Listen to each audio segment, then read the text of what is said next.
ઓખા મંડળના મીઠાપુર તાવીના સુરજ ગટારી વિસ્તારમાં રહેતા વીરબાઈ રવાભા માણેક અને ચંપાબેન ગુમાનભા જામ નામના બે મહિલાઓએ કોઈ અંગત બાબતે લાકડી તથા ધોકા વડે ફરિયાદીના ઉપર ધાનથી મારી નાખવાની ધમકી તથા વિડીયો બનાવીને 10 લાખ રૂપિયા તને મારી નાખવાના આપ્યા છે તેવું કહીને વિડીયો પણ બનાવવામાં આવ્યો હોય તેવો આક્ષેપ લગાવ્યો છે।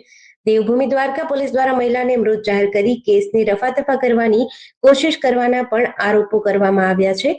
દેવભૂમિ દ્વારકામાંથી જીવના જોખમના કારણે જીવ બચાવવા હિજરત કરવાની ફરજ પડી હતી। પોતાના પરિવાર સાથે મહેસાણા આવી શરણાગતિ સ્વીકારી હતી। ફરિયાદીની માંગ એટલી છે કે કોર્ટમાં ચાલી રહેલો કેસ ઝડપથી ચાલે અને ખૂટતા પુરાવા તથા સાચી માહિતીની તપાસ કરવામાં આવે અને યોગ્ય ન્યાય આપવામાં આવે। હું દેવભૂમિ દ્વારકાની વતની છું અને મારું નામ છે વર્ષાબેન ગોકળદાસ રૂપારેલિયા।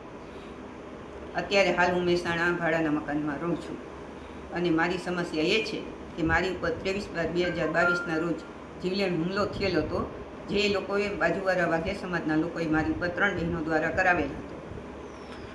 ન્યાયતંત્ર માટે અને પોલીસ તંત્ર દ્વારા તમે ક્યાંય રજૂઆત કરી છે?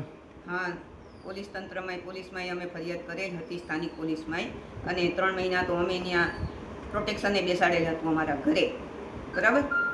અને કોર્ટમાં કેસ ચાલુ છે, 2 વર્ષ થયા, પણ ત્યાં કામ લંબાવવામાં આવે છે। સાચી હકીકત કોઈ કોર્ટને જાણ જ નથી કરી। દેવભૂમિ દ્વારકાની અંદર તમારા જ ઉપર જે અત્યાચાર થયો છે, તો એ બારામાં શું કહેવા માગશો અને શું તમને પ્રશાસન ત્યાંનો કોઈ સપોર્ટ કરે છે કે નથી કરતું? ના, ત્યાંના પ્રશાસન અમને કોઈ પણ જાતનો સપોર્ટ કરેલ નથી અને અમારું કામ વિલંબ કરાવવામાં આવે છે। સરકારી ઓફિસોમાં અમે જે ફરિયાદો દીધી છે, અરજી દીધી છે, કામને પેન્ડિંગ કરવામાં આવે છે અને અમને ધક્કા ખવડાવવામાં આવે છે, હેરાનગતિ કરવામાં આવે છે। અને સરકારી ઓફિસમાં અમે જઈએ છીએ તો અમને આમાં ધમકાવવામાં આવે છે, જે કે જાણે ગુનો અમે કર્યો હોય એવી રીતે। અને જો ત્યારના પોલીસ ખાતાએ, સ્થાનિક પોલીસ ખાતાએ જે અહીંયા બનાવ બન્યો તો એ લોકોની તાત્કાલિક ધરપકડ કરીને જો આ મામલો સુલઝાયો હોત ને તો અત્યારે ત્યારનો સુલઝી ગયો હોત, પણ એ લોકો એને બચાવવાની હજી એ કોશિશ કરે છે। કોર્ટને કોઈ સાચી વાતની જાણ જ નથી જવા દેતા, નથી અમારી જીભાની લેવાતી અને નથી અમે કોઈ અરજી કરીએ છીએ એ અરજીનું કોઈ નિકાલ નથી આવતો, પેન્ડિંગ રાખી દેવામાં આવે છે। તો હવે અમારે શું કરવાનું?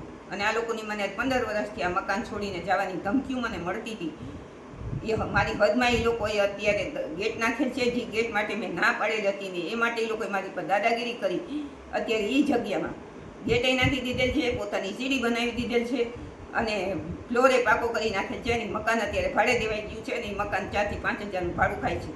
અત્યારે આવી સરકારી જમીનો દાબીને આ લોકો પોતાની બેઠિયાવક ઊભી કરે છે અને સ્થાનિક મને 15 વર્ષથી આ મકાનને જગ્યા છોડી જવા માટે હેરાન કરવામાં આવતી હતી, પણ હું 2 માથાને થઈને જીવતી હતી। પણ 23/12ના જે હુમલો બન્યો તે પછી મારી કે મારા છોકરાઓની સલામતી નહોતી, 3 બાળકોની, એટલે અમારે ગામ છોડવું પડ્યું। એના કારણે સારું થઈને ભૈરા મકાન અત્યારે ઢાપેડામાં અત્યારે તો સ્થાનિક પોલીસ ખાતું જાગે, ત્યાંનું ન્યાયતંત્ર જાગે અને અમને ન્યાય દેવડાવે અને અમે અમારા મકાનમાં સુખરૂપ રહી શકીએ, કારણ કે 2 અગાસી અત્યારે એક કરી દીધેલ છે, અમારી કોઈ સલામતી નથી અત્યારે। એટલે તમારે પ્રોપર બેટ દ્વારકાના છો, બરાબર? ત્યાંથી તમારે અહીંયા આવવું પડ્યું, તો ગુજરાત સરકારની અંદર કે ગુજરાતની અંદર એવું કહેવામાં આવે છે કે નારી સુરક્ષા, નારીની જે સુરક્ષાઓની બાબતે જે મોટા વાયદા કરવામાં આવે છે, એ બાબતે શું કહેવા માગશો સરકાર તરફ? જો એ સરકાર ખાલી વાયદા જ કરે છે, એ કાયદો કોઈ ઓખા મંડળમાં કે દેવભૂમિ દ્વારકામાં લાગુ નથી પડતો। ઉચ્ચ વર્ગની મહિલાઓનું અપમાન ગમે ત્યાં ગમે તે સ્થળે થાય છે ને આ તો હદ જ કરી છે। આ લોકોએ રોડ ઉપર ઢસડીને મારી પર 1 કલાક સુધી સોટીઓનો માર મરસાવાનો આવ્યો હતો, 10 કિલાનો ગજિયાનો પથ્થર મને મારવામાં આવ્યો હતો, પણ છતાંય આ લોકો પર એક દીએ આ લોકોને લોકઅપમાં રાખવામાં નથી આવ્યા કે એની કોઈ વ્યવસ્થિત ધરપકડ નથી થઈ કે સાચી વસ્તુ શું છે એ કોર્ટ સમક્ષ લેવાની પોલીસ તંત્ર દ્વારા કાંઈ થયું જ નથી અને હજી એને બચાવવાની કોશિશ કરે છે। અમે સરકારી ઓફિસોમાં જાય છે તો અમને ધમકીઓ દેવામાં આવે છે, અમને સામા ધમકાવવામાં આવે છે, જે જાણે ગુનો અમે કર્યો। તમારા ઉપર જે હુમલો, જીવલેણ હુમલો કરવામાં આવ્યો હતો, એમાં કોણ સામેલ હતું અને શું કઈ રીતે હુમલો કરવામાં આવ્યો? મારા પર 3 બહેનો દ્વારા હુમલો કરવામાં આવેલો હતો।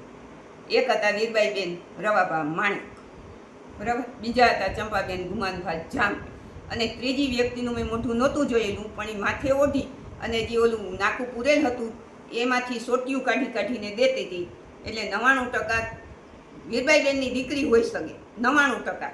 હતી 3 બહેનો અને જે આ લોકો મેં નામ ઉમેરવાની માંગણી કરી છે એમાં ગુમાનભા જામ, રવાભા ડુડાભા માણેક, મેપાભા ખેતાભા જામ અને સોનીબેન મેપાભા જામ દ્વારા આ વસ્તુ થઈ છે. અને બધાય ત્યાં એ લોકો ઘરની અંદર હાજર જ હતા અને 40-50, 100-150 જણાનું ટોળું જોતું હતું, જે મદારીનો ખેલ જોવે ને એવી રીતે જોતું હતું. પણ મને કોઈ છોડાવવાનો પ્રયત્ન નથી કરેલ કે નથી કોઈ પોલીસ ખાતાને જાણ કરેલ. તો આનો મતલબ શું સમજવો? અને આ બહેનો જઈ મને મારતી હતી, 1 કલાક સુધી સોટીઓનો અત્યાચાર કરતી હતી. એ ખુદ બોલતી હતી કે તું આજ બચવાની નથી, તને આજ ભગવાને બચાવવા નહીં આવે અને અમને તને મારી નાખવાના 10 લાખ રૂપિયા મળવાના છે, એટલે તને તું બચવાની જ નથી. આ સોપારી લઈને આ કામ થયું છે. આ અત્યાચાર મારી પર થતો હતો ને એ લોકો સોટીઓનો મારી પર વરસાવતા હતા. ત્યાં જ એ લોકો બોલતા હતા કે તને મારી નાખશું ને એના અમને પૈસા 10 લાખ રૂપિયા મળવાના છે, એટલે જ અમે વિડીયો શૂટિંગ કરીએ છીએ અને આખી ઘટનાનું આ વિડીયો શૂટિંગ કરેલ છે. તો આનો મતલબ શું? હવે તમારી શું માંગ છે? મારી માંગ એ છે કે મારે એ વાઘેર સમાજે જે મારી હદ દાયબી છે ને એમાંથી હજી બાંધકામને, ચણતર કામને, ગેટને નાખ્યા છે એ બધું કાઢી નાખવામાં આવે. અમને પૂરી પ્રોટેક્શન દેવામાં આવે, પોલીસ ખાતાનું પૂરેપૂરું પ્રોટેક્શન આપવામાં આવે કે હું મારા કુટુંબ પરિવાર સાથે ત્યાં નિર્ભય રીતે રહી શકું. અને 2 અગાસી જે એક કરેલ છે એ જુદી કરવામાં આવે, કારણ કે અગાસીમાંથી છેદીને અમને ગમે ત્યાં અમારી અગાસી સીડી ઉતરી મારી શકે એમ છે મને મારા પરિવારને. એની નજર મારા મકાન ઉપર ને મારી માલ મિલકત ઉપર છે. સ્થાનિક એસપી અને કલેક્ટરે તમે જે રજૂઆત કરી છે તો એમના તરફથી તમને કેવો પ્રતિસાદ મળ્યો? એમના તરફથી પ્રતિસાદમાં અમારી પેન્ડિંગ રાખવામાં આવે છે અને જવાબ દેવામાં આવે છે તો જેવા તેવા જવાબ દેવામાં આવે છે કે એની પર એની કંઈ અસર નથી થતી. અને કલેક્ટર સાહેબની પાસે અમે ગયા હતા રૂબરૂમાં, હું ને મારા વકીલશ્રી. તો અમને કીધું કે તમે એસપી સાહેબને મળતા જાજો. અમે એસપી સાહેબની ઓફિસમાં મળવા ગયા તો એસપી સાહેબને તો જાણે કેમ કહો કે આવી રીતે ચડાવીને રાખ્યા હોય તે એને તો અમને હામાં ધમકાવ્યા કે તારું કાંઈ નહીં હાલે, તમે કેમ કહેશો એમ તો થશે જ નહીં. આ બધાય ખરીદાઈ ગયેલ છે, ન્યાયતંત્ર, પોલીસ તંત્ર બધાય ખરીદાઈ ગયેલ છે. આ 10 લાખની જો ખંડણી મળતી હોય, સોપારી મળતી હોય તો પોલીસ ખાતું રૂપિયા લેતું જ હોય તો જ એટલો કેસ વિલંબ કરવામાં. કારણ કે આ બનાવને અત્યારે 4થું વર્ષ ચાલુ છે. અત્યારે તે લોકોને સજા કેદુની પડી જવી જોઈએ. જો ઈમાનદારીથી પોલીસ ખાતાએ આ કેસ લડ્યો હોત ને, મને ન્યાય દેવડા માટે પ્રયત્ન કર્યો હોત ને, તો અત્યારે એ લોકો અંદર હોત.